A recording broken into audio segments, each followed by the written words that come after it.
Salut à tous. De retour en France, dans les Alpes-Maritimes, j'ai décidé de modifier mon projet initial. Je suis à Roquebrune-Saint-Martin, situé entre Menton et Monaco. Mon objectif ? Traverser les Alpes, sud-nord, jusqu'à Thonon-les-Bains. 16 cols seront à gravir, avec la cime de la Bonnette, route la plus haute de France, et l'Iseran, col le plus haut d'Europe. Mais d'abord, j'ai besoin d'une bonne nuit pour bien récupérer. J'ai trouvé ce bivouac sur les hauteurs de ce village.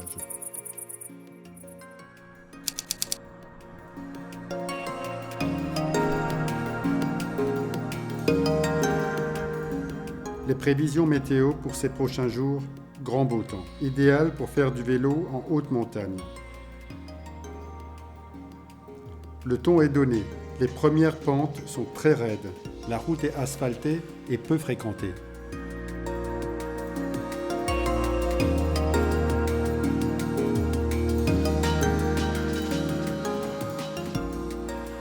Classé parmi les plus beaux villages de France, belvédère sur la Méditerranée, perché à près de 800 mètres d'altitude, Sainte-Agnès est le village littoral le plus haut d'Europe. Cet ancien poste de défense de la frontière franco-italienne sur la ligne Maginot a longtemps été un site militaire convoité. Dans ces rues médiévales, vous remonterez le temps.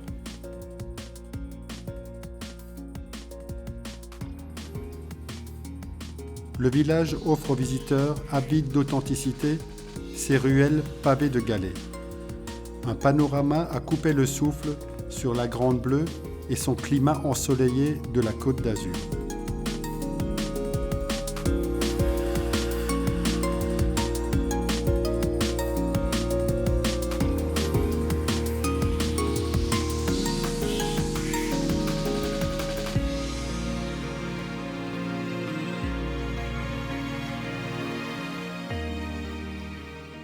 Depuis un certain temps, la route n'est que chemin de terre.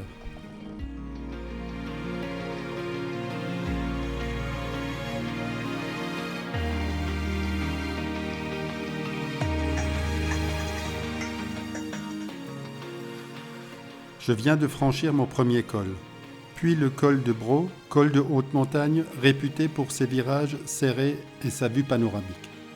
À Sospel, un vieux pont fortifié du XIIIe siècle enjambe la Bévéra.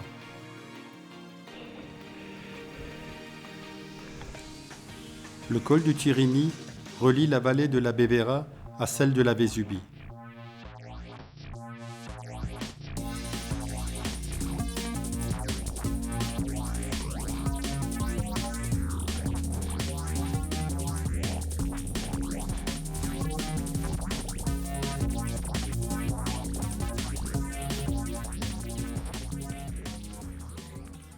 De nombreux virages et d'épaisses forêts me mènent à une altitude proche des 1600 mètres. On est aux portes du parc national du Mercantour dans le pays vésubien.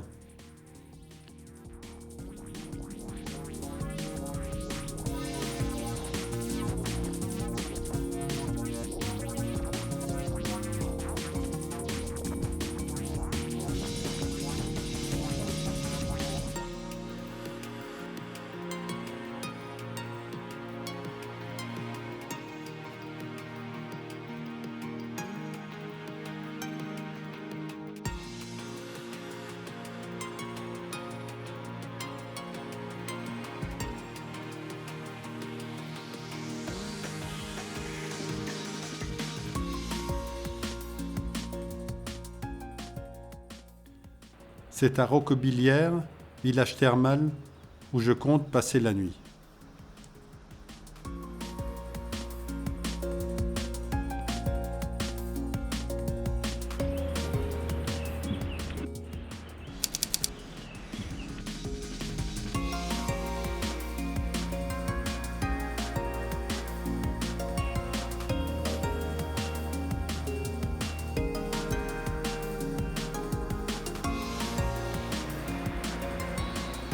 L'équivalent de 3 mois de pluie se sont déversés en quelques heures, dévastant tout sur son passage. Un désastre sans précédent qui a particulièrement touché la vallée de la Vésubie.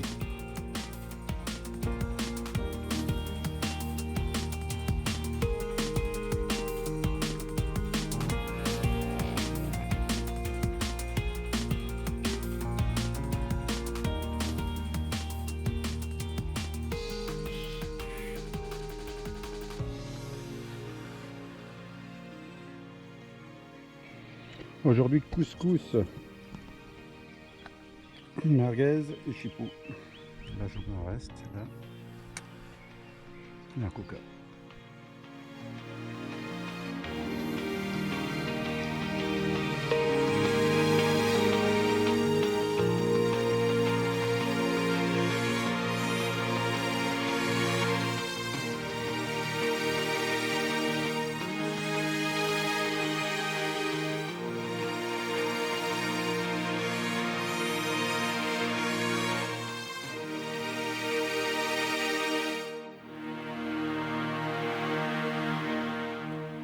La roche de couleur lit de vin provient de l'oxydation de fer qu'elle contient.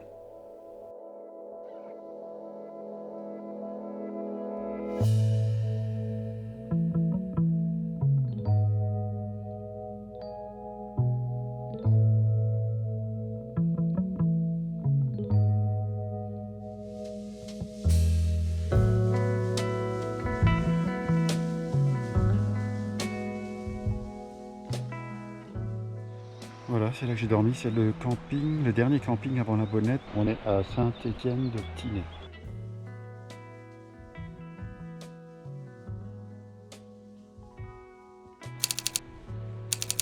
Depuis Saint-Étienne-de-Tinée, à 1144 mètres d'altitude, une longue ascension au profil assez régulier de 26 km et de 1650 mètres de dénivelé.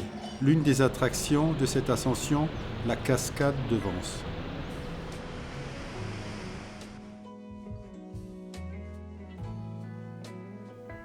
Bouceillas est le dernier lieu habité.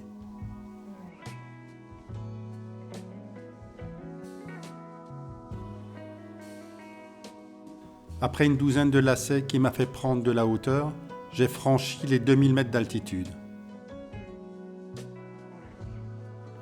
Je passe devant le camp des Fourches, un ancien hameau militaire.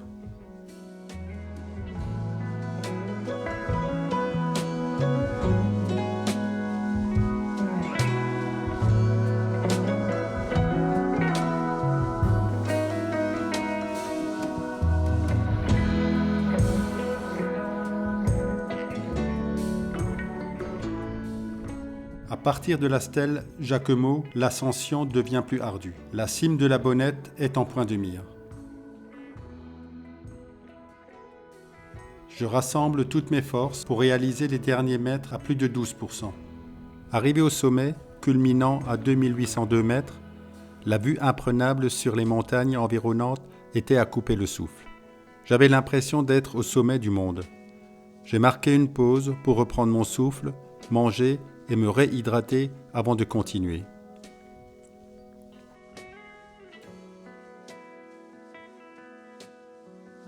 La descente qui a suivi a été incroyablement grisante avec des virages en épingle à cheveux et des pentes raides qui m'ont fait frissonner.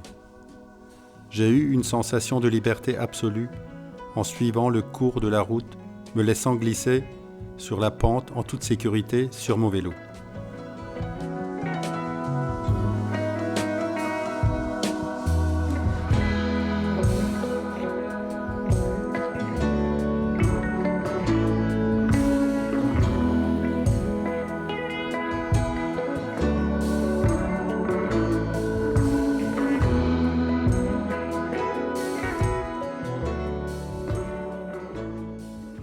Après cette longue descente, j'arrive à Jauziers, ce gros bourg de montagne situé au bord de la tumultueuse rivière Ubeil. Il ne me reste plus que le col de Vars à gravir avec ses 2108 mètres. Le défi physique et mental est immense avec une journée de plus de 12 heures passée sur le vélo, le tout en portant équipement de camping et nourriture. Le village qu'on voit là-bas, c'est Vars. J'ai finalement atteint la petite ville de Guillestre tard le soir, où j'ai passé la nuit. Camping municipal de Guillestre. Il faudra compter à peu près 10 €, un peu moins, je sais plus combien, entre 9,50 et 10 €. Un emplacement tente.